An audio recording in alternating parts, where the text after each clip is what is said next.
Bonsoir à tous et bienvenue dans Plus d'Actu. Les consultations populaires sont désormais possibles en région bruxelloise. Le Parlement régional a donné son feu vert lors d'un vote à la fin du mois d'avril. Ça veut dire qu'il sera possible d'organiser ce type de consultation théoriquement pendant la prochaine législature. Alors à quoi ces consultations pourront-elles servir? Quelle est la différence avec un référendum? Comment seront-elles organisées? À la demande de qui? Et ces consultations qui vont s'ajouter aux commissions délibératives qui existent déjà permettront-elles de rapprocher le citoyen de la décision politique? Ce sont les questions dont nous allons débattre ce soir.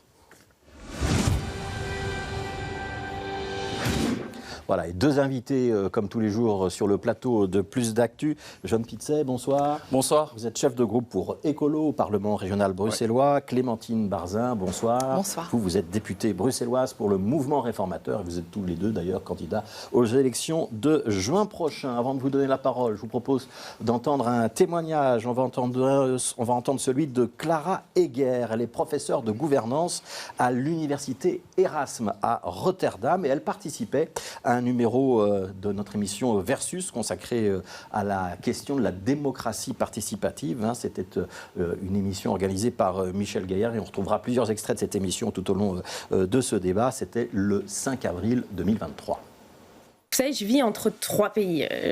J'habite à Ixelles, donc je suis les débats politiques à Ixelles. Je suis française, donc je suis les débats français. Et je travaille aux Pays-Bas, donc je suis les débats aux Pays-Bas. Le constat est le même. On a un problème dans nos vieilles démocraties. On est en train de vivre une vague de démocratisation. C'est-à-dire on a des demandes de démocratie très fortes. On a effectivement des esprits qui sont plus ou moins prêts, je dirais, pour la participation citoyenne. Quand je compare les débats dans ces trois pays, on a un pays qui est crispé, c'est la France, qui est crispé sur cette question de la décision citoyenne. On a un pays comme la Belgique qui avance, qui propose des choses, mais qui a des freins. Et on a un pays comme les Pays-Bas qui a mis toutes les options sur la table en disant, avec un Conseil d'État qui dit « Maintenant, il faut de l'initiative citoyenne, sinon nos démocraties sont en danger ». John Pitzey, c'est de ça dont on parle, les démocraties sont en danger, il faut réinjecter une dose de participation directe? Ce qu'il faut comprendre, c'est que la démocratie, c'est d'abord une chose, c'est l'égalité politique. Donc dire que la démocratie, c'est voter une fois tous les 5 ans, et puis laisser d'autres personnes que les citoyens, des représentants, prendre toutes les décisions politiques à leur charge, ça ne va plus, ce n'est plus quelque chose que les citoyens acceptent.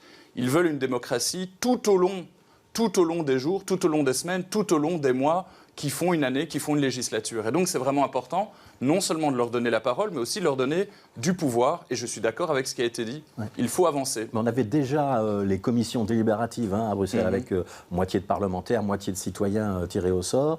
Pourquoi est-ce qu'il faut aller plus loin? Ça va apporter quoi en plus ces consultations populaires? Quand on parle de démocratie directe, on parle de Suisse. Et moi je crois que la démocratie c'est un couteau suisse. Il y a des outils qui doivent permettre de faire rentrer les citoyens au Parlement. Et ça, c'est ce qu'on appelle par exemple les commissions délibératives mixtes. Et puis, il faut faire aussi descendre la démocratie dans la rue, dans nos places, dans nos cafés.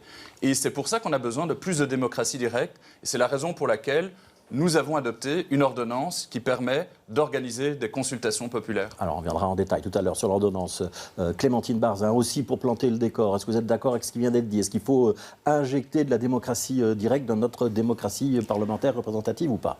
Alors moi, j'ai la conviction qu'aujourd'hui, il ne s'agit pas de se donner rendez-vous uniquement tous les 5 ans, tous les 6 ans pour les communes pour décider ensemble, mais tout au long d'un mandat, d'une législature, et donc donner des rendez-vous beaucoup plus réguliers avec le citoyen. Donc ça, vous êtes plutôt d'accord? Notamment la consultation populaire. On avait déjà proposé un texte en 2015, c'était il y a près de 10 ans. Maintenant, ce que je voudrais quand même ajouter, c'est que cette majorité PS écolo défi, elle a quand même péché par un manque justement de concertation, y compris par les outils déjà existants. Si on prend les plans d'aménagement directeurs, Josaphat notamment, le plan Good Move, eh bien, on aurait pu davantage consulter la population. Ça n'a pas été le cas et ça a occasionné de grands conflits, parfois vraiment extrêmement violents d'ailleurs. Et donc, il y a d'abord utilisé tous les outils et puis en effet être créatif. On a été partie prenante à tous les outils, notamment les commissions délibératives, avec 2 grands principes, le moins de politisation possible et le plus de transparence possible. Pour qu'on comprenne bien, sur le principe, sur les consultations populaires, notamment à l'échelon régional. Vous êtes pour ou vous êtes contre ? Nous, on est pour le principe, puisque je vous dis, on l'avait même proposé il y a presque 10 ans. Oui. Simplement, la majorité est arrivée très tard dans la législature avec un projet. Mais vous restez pour le principe ? On a essayé de l'amender. Vous êtes abstenu au moment du vote. On s'est abstenu parce que c'est arrivé très tard. On a essayé de travailler un maximum pour donner une série d'améliorations à la proposition qui nous était soumise. Mais on n'a pas pu aller aussi loin. Et je trouve que pour un sujet aussi important que celui de la participation des citoyens, eh bien, il aurait fallu consulter et associer l'ensemble des partis démocratiques dès le début de la législature. Oui, il y a eu un vote un peu serré quand même. Il fallait une majorité des 2 tiers pour instaurer cette consultation populaire. Ça a été un peu serré, c'était en fin de législature. Il y a eu des tensions dans la majorité autour de cette question, Jean Pitzey ? Mais vous savez, la démocratie directe, pour beaucoup de gens, c'est un scandale. Donner la parole directement aux citoyens, c'est très compliqué. Et oui, il y a des partis qui soit ne veulent pas de la démocratie directe, soit font semblant qu'ils sont pour la démocratie directe. Donc il a fallu... le VLD a voté contre, et donc dans leur programme ils disent qu'ils sont pour, mais ça c'est pour la façade. Ouais. Oui, les libéraux flamands, et puis si on observe bien les votes, on a vu qu'il y a un certain nombre de votes qui se sont égayés, oui. Est-ce que vous vous réjouissez quand même, Clémentine Barzin, qu'il y ait éventuellement des consultations populaires pour la législature, ou est-ce que les parlementaires, et ça peut être humain, se disent pas, mais on est en train de me déposséder d'une partie de mon pouvoir et de la raison d'être des parlementaires si on demande aux citoyens dans leur ensemble de décider à la place du Parlement ? Non, moi je suis totalement dans le sens de l'ouverture aux citoyens, je pense, mais surtout qu'il faut leur faire confiance. Ce que j'ai vu, puisque j'ai beaucoup participé aussi à la mise en place des commissions délibératives, c'est que au tournant, à l'une ou l'autre occasion, eh bien, il y a toujours un peu de politisation qui vient. Moi, je suis contre cela. Si on fait confiance aux citoyens, on doit le faire de bout en bout. Et donc, c'est vraiment dans ce sens-là qu'on a essayé d'œuvrer un maximum. Et donc, en effet, il y a des vieux réflexes. Mais fondamentalement, est-ce que vous êtes abstenu ? Pourquoi ? Qu'est-ce qui n'allait pas dans le texte ? Parce que, donc, d'une part, c'était tardif, comme je l'ai indiqué. Et deuxièmement, c'est vraiment une raison pour s'abstenir, ça ? Deuxièmement, on avait encore des craintes. Il y a des comités de soutien, les comités du oui et du non, qui, pour nous, restent extrêmement complexes à mettre en place, sur lesquels planent encore des questions concernant le financement. Et il y a encore la possibilité, notamment, d'organiser une consultation populaire en même temps que les élections régionales, ce qui, pour nous, est un risque d'instrumentalisation. Imaginons, par exemple, un sujet sur la sécurité qui pourrait être récupéré par un parti d'extrême droite. Et donc, cela, pour nous, ça reste des problèmes. On aurait voulu pouvoir établir ensemble un texte, mais donc en s'y prenant bien longtemps à l'avance. Je rappelle que notre proposition datait de 2015. Alors, on y reviendra, si vous voulez bien. Je voudrais qu'on essaye de comprendre un petit peu comment ça va marcher, ce qui est réellement sur la table dans ce qui a été voté et qui pourrait donc être appliqué. Jeanne Pitzey, si j'ai bien compris, c'est ouvert à tous les citoyens de plus de 16 ans, donc il ne faudra pas attendre 18 ans. Il faudra avoir la nationalité belge ou pas pour participer à une consultation populaire ? Non, et heureusement. Ma collègue Clémentine Barzin se déclarait opposée à l'idée d'ouvrir davantage le champ de ceux qui peuvent participer à une consultation populaire. Moi, je crois que c'est vraiment important dans une ville d'1 200 000 habitants où il y a plus de la moitié de la population qui est d'origine étrangère, qu'on fasse communauté, qu'on fasse région et qu'on puisse ouvrir le plus possible les gens qui participent à ces consultations. Donc plus de 16 ans, résident à Bruxelles, il y a une condition de résidence ? Oui, il faut être résident à Bruxelles. Depuis un certain temps ou pas ? Il faut être inscrit au registre de la population. Voilà, et y compris si on est un étranger extra-européen ? Exactement, oui. Donc ça, ce sera donc ouvert à tout le monde. Est-ce qu'il y a des bémols ou vous auriez fait autrement là-dessus, Clémentine Barzin, en fait, sur le corps électoral ? La manière dont, en fait, on a mené des travaux ensemble, parce qu'on est vraiment, je vous dis, on s'est associés de manière très volontaire, était notamment de tenir compte des remarques du Conseil d'État. Et le Conseil d'État disait, il faut des citoyens, et donc il faut avoir la citoyenneté, et donc c'est être âgé de 18 ans, être belge, pour pouvoir participer à la consultation populaire. Nous voulions que, comme d'autres remarques, cette remarque soit intégrée dans la proposition finale. Ça n'a pas été le cas. Donc vous auriez restreint à ceux qui ont le droit de vote aujourd'hui pour les élections régionales. On aurait essayé de se conformer le mieux possible au Conseil d'État pour rendre le texte le plus solide possible. Ouais. Comment ça va être organisé ? Qui va déclencher l'idée d'une consultation populaire ? Donc je rappelle quand même pour tout le monde, l'idée des consultations populaires, c'est on pose une question et tous les citoyens ou tous les électeurs, en l'occurrence ici, seront appelés à répondre oui ou non à la question qui sera posée. On déclenche ça comment ? Ce sont des parlementaires qui décident ? Il y a 2 chemins. Alors, il y a un chemin qu'on a barré, c'est le chemin du gouvernement. Ce n'est pas au gouvernement de déclencher une consultation. Donc le gouvernement ne pourra pas poser une question ? Pas de plébiscite. On n'est plus du temps de Napoléon III. Mais il y a 2 chemins qui restent. Le premier, c'est le chemin du Parlement, avec une majorité renforcée de 60% des parlementaires, histoire d'avoir un consensus un peu large sur le déclenchement de l'initiative. Et le deuxième chemin, c'est le chemin le plus important au fond, ce sont les citoyens. S'il y a 12 000 signatures répartis avec une répartition en fonction des communes. Mais s'il y a 12 000 signatures qui sont obtenues, eh bien, la question va au Parlement. Et si les conditions de recevabilité sont remplies, eh bien, il y aura une consultation populaire. Alors là, Clémentine Barzin, 12 500, vous n'étiez pas d'accord avec ce seuil, il aurait fallu le monter un petit peu? Nous, on avait proposé 15 000 pour une région aussi grande que celle de Bruxelles. C'est assez similaire, à vrai dire. Et on voulait qu'il y ait effectivement 1000 signatures dans 6 communes au moins. Je pense que c'est 900 dans 9 communes pour la proposition d'écolo. Ouais, on n'est pas très éloigné quand même. Voilà, voilà. Ouais. Ce qui est important, c'est que ce soit possible. Ouais. Qui va rédiger la question? Parce que ça, c'est peut-être la question centrale. Ce sont les parlementaires. Il va falloir créer une commission ad hoc pour rédiger une question. Comment ça va marcher? Jean-Pierre Seb, puisque vous êtes co-auteur de la proposition. Alors, ce n'est pas au Parlement à rédiger à sa main la question. Il y a une commission d'experts qui doit être réunie. Il y aura des spécialistes de sciences sociales, des politologues, éventuellement des citoyens aussi, qui vont se réunir pour essayer d'avoir une question qui soit la plus impartiale, la mieux formulée, la plus claire, Ça la plus existe lisible l'impartialité possible. en politique, Jean Pitzet? Alors l'objectivité sans doute pas, mais l'impartialité c'est très important. Il ne faut pas que la formulation de la question puisse induire les citoyens en erreur. Ouais. Et comme on sait que ce risque il existe toujours un peu, c'est pour ça qu'on a aménagé dans notre ordonnance la possibilité pour les signataires, s'ils estiment qu'il y a quelque chose de louche dans la formulation de la question, de pouvoir se retirer tout simplement de l'initiative, histoire de montrer que ça ne va pas. Mais donc au final, qui est-ce qui rédige? Donc la commission d'experts rédige, elle rédige, et puis le Parlement si doit approuver. Sanctionne, approuve donc la question qui aura été retenue. Et on demandera aussi l'avis de la Cour constitutionnelle. Ça vous semble un bon mécanisme ou pas, Clémentine Barzin? Écoutez, les commissions d'experts, on les a vues dans les commissions délibératives. Moi, je n'ai pas toutes les garanties de transparence concernant cela. On les a demandées. Elles sont en cours, mais pour la prochaine législature, donc aujourd'hui, c'est un blanc-seing. C'est un chèque en blanc, qui est donné à la majorité pour cela. Donc on n'a pas encore de garantie à ce sujet. Votre crainte, c'est quoi? C'est qu'on choisisse certains experts plutôt que d'autres? En fait, la première chose, c'est l'ouverture en effet aux candidatures, mais la deuxième chose, c'est la manière dont c'est reformulé. Parce que les citoyens se manifestent avec une intention et il ne faut pas s'en écarter. Pour les commissions délibératives, on a parfois vu des sujets changer complètement entre la demande citoyenne et la manière dont ça a été présenté. Alors, il y aura ensuite l'information de la population. Ça va être sans doute une question cruciale. Je vous propose d'entendre là-dessus Anne-Emmanuelle Bourgault. Elle est professeure de droit constitutionnel à l'Université de Mons et à l'Université libre de Bruxelles. Et c'était toujours en avril 2023 dans l'excellente émission Versus de Michel Gaillard. En Belgique, ça fait un siècle, donc depuis le suffrage universel masculin, qu'on peine à démocratiser plus avant la décision politique. Depuis 1830, en fait, c'est ce qui revient toujours. Chaque fois que la démocratie a essayé de progresser, on a toujours opposé deux choses. L'incompétence des électeurs ou leur irrationalité. Vous voyez, soit ils sont pas, ça va être trop technique, on le disait déjà il y a un siècle, pour faire barrage à la consultation populaire, les questions vont être trop techniques.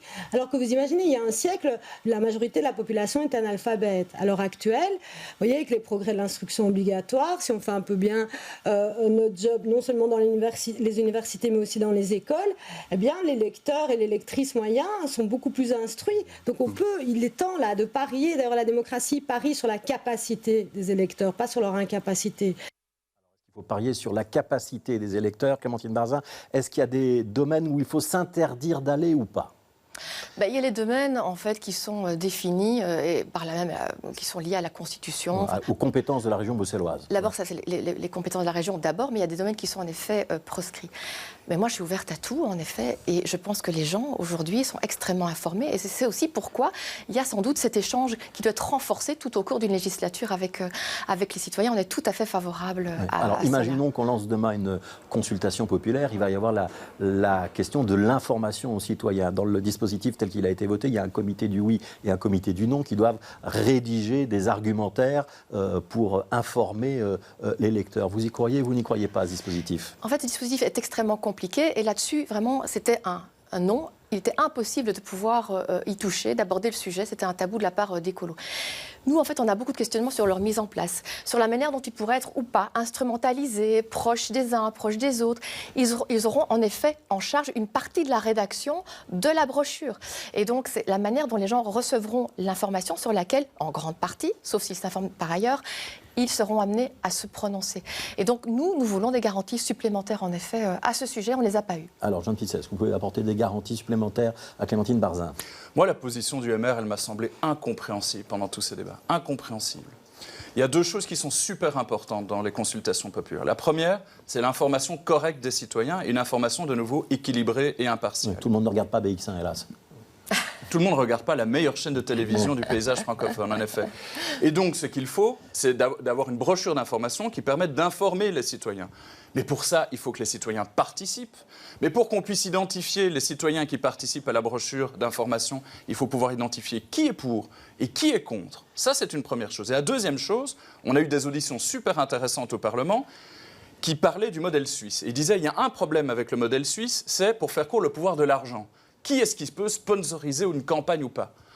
Nous, on a décidé qu'il faut limiter la capacité de financer à partir de lobbies ou de groupes d'intérêt particuliers. C'est l'administration, c'est le Parlement qui organiseront l'information. Et donc, pour ça, il faut identifier d'où vient l'argent et où il va. Et pour ça, il faut identifier ceux qui défendent le pour ou ceux qui défendent le contre. Ouais. Et c'est pour ça qu'on a créé ces comités. C'est pour limiter le pouvoir des lobbies et des groupes d'intérêt et pour pouvoir identifier les citoyens qui vont pouvoir participer à la brochure d'information. Après le vote, Jean Pitzey, est-ce que ça engage le Parlement ou pas ? Une consultation populaire. C'est quoi la différence avec un référendum ? Alors, le référendum est formellement contraignant, ce qui n'est pas le cas d'une consultation populaire. La consultation populaire, elle donne aux citoyens de l'influence. Le référendum, il donne aux citoyens du pouvoir. Pourquoi est-ce qu'on ne va pas jusqu'au référendum ? Pour deux raisons. La première, c'est que le référendum n'est pas constitutionnel. Et la deuxième raison, c'est qu'en fait, la différence entre les deux dans les faits, elle est surtout liée au nombre de personnes qui participent. Un référendum où 2% de la population participe n'aura quand même pas le poids juridique escompté. Par contre, une consultation populaire où 40, 50, 60% de la population participe, ça va de toute façon avoir du poids et c'est très bien comme ça. Clémentine Barzin, au mouvement réformateur, on aurait souhaité aller effectivement dans cette direction, mais plutôt à l'échelon fédéral. Pourquoi est-ce que vous insistez pour que, par exemple, si on fait des référendums demain, ce soit à l'échelon fédéral ? Non, à tous les niveaux, mais je veux dire, c'est le référendum, oui, bien sûr, avec donc une voix qui compte davantage qu'une voix consultative. Je voudrais juste revenir sur les comités du oui et du non, puisqu'on parle d'argent. Ouais. Oui, c'est un budget, le cas échéant, qui est dans l'ordonnance, de 350 000 € pour ces comités. Il y a deux camps. On ne sait pas quel est le statut pour être membre d'un comité, pour faire comité. Quel est le plafond par comité. Une consultation populaire pourrait revenir à 2 millions d'euros. C'est ce qui est inscrit, c'est ce qui fait partie de nos débats. On ne rigole pas avec l'argent public, avec l'argent des contribuables. Et c'est pourquoi nous sommes particulièrement, attentifs à cet aspect. Ouais, ça coûte trop cher, Jean Pitzey, ou pas ? Là, le problème, c'est que Mme Barzin dit quelque chose d'inexact. On ne donne pas 300 000 € aux gens. On dit qu'il y a un plafond de dépenses. C'est un plafond de dépenses. Et là, c'est important de lire l'ordonnance. Voilà. C'est un plafond de dépenses inscrit, mais pour le Parlement. Non. Le président de la Commission des finances, président du Parlement, s'est abstenu sur votre proposition d'ordonnance pour cette raison de dépenses qui pourraient être excessives pour le Parlement. Parce qu'il a lu de manière incorrecte l'ordonnance. C'est dommage de la part. Le problème d'écolo, c'est qu'il a toujours raison, mais parfois un peu tout seul. Alors, je vous propose qu'on avance. On va retourner à notre débat de versus. On va retrouver Clara Egger, donc professeure de gouvernance à l'Université Erasme de Rotterdam. Elle plaide, vous avez compris sûrement, pour plus de consultations populaires. Et elle va prendre un exemple bruxellois très concret. Good Move, c'est un super exemple. Qu'est-ce qui se passe avec Good Move ? Les délibérations sont opaques. Moi, je suis résidente d'Ixelles. Sur la place Flagey, on discute que de ça. Mais pourquoi ils sont revenus en arrière ? Qu'est-ce qui se passe ? Mais nous, on avait proposé ça parce qu'on ne comprend pas. C'est illisible. Quand on a une phase de référendum, on a une phase de délibération aussi, qui est très large, où on va avoir des débats de quartier dans les maisons, les gens vont se positionner, on va avoir des campagnes, et on va voir ce débat, on va voir les positions. Aujourd'hui, on ne les voit pas. Donc, on ne comprend pas qui capture la prise de décision dans Good Move. La question, Jeanne Pitzey, est-ce que vous seriez prêt à faire une consultation populaire sur au continu où on arrête Good Move ? Si des citoyens récoltent les signatures, on organise la consultation populaire et c'est comme ça que ça se passe. Moi, ce que je trouve intéressant dans l'intervention qu'on vient d'entendre, c'est on pense à Good Move. En fait, personne ne sait vraiment ce que c'est Good Move. Personne ne sait que Good Move, c'est aussi la synchronisation des feux. Personne ne sait que Good Move, c'est trouver des chemins aussi pour les poids lourds. Personne ne sait que Good Move, c'est la zone 30 ou c'est l'investissement dans les transports publics. On dit Good Move, c'est une sorte de totem. Personne ne sait ce que c'est. Et c'est vrai qu'une consultation populaire, ça doit nous donner le temps, alors d'être peut-être pour, d'être contre Good Move. C'est pas un débat ici sur Good Move, mais en tout cas de le faire de la manière la plus informée. Oui, je suis d'accord avec un comité du oui, un comité du non. Donc pour reprendre la discussion de tout à l'heure. Clémentine Barzin, on pourrait faire une consultation sur Good Move, ce serait une bonne idée ? La vraie question, c'est pourquoi elle n'a pas eu lieu, Monsieur Grosfilet. Pourquoi on a attendu la fin de la législature pour enfin avoir une proposition concernant la consultation populaire ? Pourquoi on ne l'a pas fait au début et pourquoi on n'a pas fait de Good Move l'objet d'une consultation populaire pour demander l'avis aux gens ? C'est toute une série de choses que M. Pitzey dit Good Move. C'est aussi des blocs dans la rue, c'est aussi des gens qui ont envahi des conseils communaux parce qu'ils étaient en colère, ils n'étaient pas compris, ils n'avaient pas été été consultés par les autorités publiques. Ouais. Est-ce que, par exemple, l'interdiction de l'abattage rituel ou l'interdiction du port de signes distinctifs dans les administrations pourrait avoir des consultations populaires sur ces thèmes-là, ou c'est mettre le feu à la population bruxelloise et priver aussi les élus et les partis politiques d'une partie de leur pouvoir? Clémentine Barzin. Ce que je voudrais simplement dire à ce sujet, c'est que ce thème est extrêmement instrumentalisé déjà aujourd'hui en période abattage. Ouais. Voilà. Tout ce qui est neutralité. Ouais. Oui, est extrêmement instrumentalisé aujourd'hui alors que nous approchons des élections. Ça mérite en tout cas réflexion. Si on n'a plus que quelques secondes, je me permets juste de dire que la consultation populaire, pourquoi on est extrêmement pour, et on l'a proposé il y a très longtemps, c'est parce qu'on consulte toute la population. La commission délibérative, c'était 45 citoyens tirés au sort. C'est pourquoi aujourd'hui, nous voulons que chacun ait voix au chapitre. Oui, mais sur les thèmes que je viens de citer, il n'y a pas de tabou, on pourrait parler de tout ou pas? Moi, je pense que ça mérite examen, en tout cas sur ces thèmes, vu en tout cas aujourd'hui ce qu'on voit comme instrumentalisation de ces thèmes dans la rue et lors de moments électoraux. Jean Petit, c'est la même question. Est-ce que ce serait une manière de sortir par le haut de clivages qui divisent la population bruxelloise et qui provoquent une sorte de surenchère parfois entre les partis? Si les signatures sont réunies et que les conditions de recevabilité sont remplies, il y aura consultation populaire. Ce n'est pas au Parlement de décider s'il y a des bons ou des mauvais sujets en fait. Après, la délibération, elle va bien se passer en fonction de l'investissement politique et de la foi que les institutions vont avoir dans le processus. Il va falloir mettre de l'énergie, il va falloir mettre de la conviction, il va falloir que les pouvoirs politiques s'investissent pour que le débat réussisse, bien sûr. Sur ces sujets-là, la neutralité notamment, il aurait vraiment fallu que les grands partis démocratiques, majorité et ouverts à l'opposition, se mettent d'accord au début de la législature. Ouais. Je suis, oui, certains éditorialistes l'avaient dit au début de la sur la législature. neutralité, oui, mais je regrette.